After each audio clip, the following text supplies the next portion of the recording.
Well, would you look at that? The markets are rumbling once again. Wyckoff accumulation is happening and BTC is making its way up towards the resistance. I just want to let you know, don't resist it, just let it happen because it's time for Chico Crypto. So yeah, let's just check out the chart of Bitcoin with the Wyckoff accumulation pattern layered behind. Shoot, that is suspiciously following it almost to a T. But as we can see, the big resistance point for this pattern is charted by many at 40K. As of yesterday, Bitcoin was only $4,000 away from this point. Is it going to happen, and when? Well, if you know anything about Chico, we are bulls for the rest of the year. We're not turning bearish due to what I consider the great bear trap of 2021. I hodl my feelings and thoughts on the markets, and I hodl them hard. I don't flip-flop like many of the others. That's my thoughts. We're not going down, but we could be going down one more time, and I gotta thank BaloXTO on Twitter for this chart. They showed a different perspective and said, food for thought on the Wyckoff accumulation principle. Many people seem to think that the spring happened last week. On-chain data shows a lot of strength for the upcoming weeks, but I wouldn't be surprised if the spring is still to come. And their chart aligns with the accumulation pattern pre-spring fact out. Pretty dang good too. My point of all this, you can create a chart to fill any narrative. That's why I'm not a big fan of TA, technical analysis. You can chart anything to fulfill what you want to see, aka your feelings. That is why I go with my gut and don't spend countless hours worrying about charting to fit my own feelings, especially with Bitcoin. So my gut tells me the 28K dip was the spring fact out, and I believe that 40K resistance touch is coming by the end of next week. So if that happens, do you know what is going to get a rumbling and a bumbling too? Those frickin' altcoins. So for the rest of this episode today, we're gonna go over my top altcoins for the rebound, the ones that are not a joke, as there are so many freaking joke coins in the space right now, money grabs that won't be around next cycle, but these coins will. They are not going anywhere. Now everyone knows how important Ethereum is to this space. It's the DeFi decentralized finance hub where everything is built. Its blockchain is the future of finance and possibly beyond into identity, gaming, and more. But DeFi is its shining star use case, and a use case that is going to grow and grow quicker than most people can even imagine. Last week, Circle dropped a blog where they said they're going to be taking institutional DeFi to the world as they released a DeFi API. And that leads me into one of my top altcoin picks, Compound, as this DeFi protocol is going to be the first one which works with Circle's DeFi API. It says that in the blog. So why is this a pick of mine besides that blog? Well, for one, it has slipped way down in the charts, down to rank 58, while a bunch of token crap is ranked higher with no use. And you even have some of its C tokens, CETH, CDAI, and CUSDC ranked higher than Compound's governance token. This proves massive use of the Compound protocol, having those tokens up higher. And I think the governance token should be ranked higher than those. That's my opinion, at least in the top 30 cryptos. So there is an imbalance to me. But there is more to it than just that imbalance, and all this ties right back into the Circle DeFi API and the institutionalization of DeFi. 2 days ago, what did Compound announce? Well, they announced the Compound Treasury for none other than businesses and institutions, allowing them to access the Compound protocol. And of course, Circle's DeFi API has to be a part of this, but there is more that is a part of this. As you can see, 4% APR is highly touted on Compound's Treasury website. Well, what else is touting this 4% that was just recently announced? Well, Coinbase announced Coinbase Lend, where you can earn 4% APY on USDC. And this is coming soon. And of course, a Compound logo is there. But going back to the Circle DeFi API blog, they said this. With our new DeFi API, businesses will be able to access leading DeFi protocols, beginning with Compound Finance on the Ethereum blockchain. Now, why would they specifically mention Compound on the Ethereum blockchain? They could have just said Compound, right? Well, there are plans to go cross-chain, and that's coming sooner than people think. December 2020, Compound announced their own blockchain and released a white paper. In the white paper, they said, Compound Chain is a reimagination of the Compound protocol as a standalone distributed ledger, capable of solving these limitations and proactively preparing for the rapid adoption and growth of digital assets on a variety of new blockchains, including ETH2 and central bank digital currency ledgers.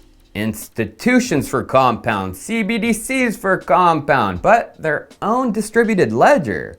Wait, does that mean they are leaving Ethereum? No, not at all, and what Robert Leshner, Compound founder, said 2 days ago makes me superbly bullish, because it stinks. Coindesk posted an article about the release of their Treasury, and my broski, Chainlink God, tweeted, hashtag built on Ethereum, hashtag powered by Chainlink, of which an average Joe replied, until Compound releases their own chain. Founder Robert jumped in and said, even then, Compound will still be built on Ethereum and powered by Chainlink. Yeah, I agree with you, Mr. God. Based AF.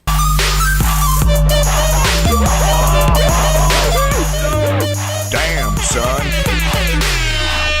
So when is this Compound chain coming? Well, in March of this year, Compound announced Gateway, the prototype testnet, and they said, Gateway is a substrate blockchain governed by comp token holders on Ethereum. We chose Substrate so that we could focus on building application code instead of inventing consensus algorithms. Yeah, me likey because I love Substrate. But they continue at the end, saying, starting today, Gateway is running as a testnet connected to Ethereum's Ropsten testnet.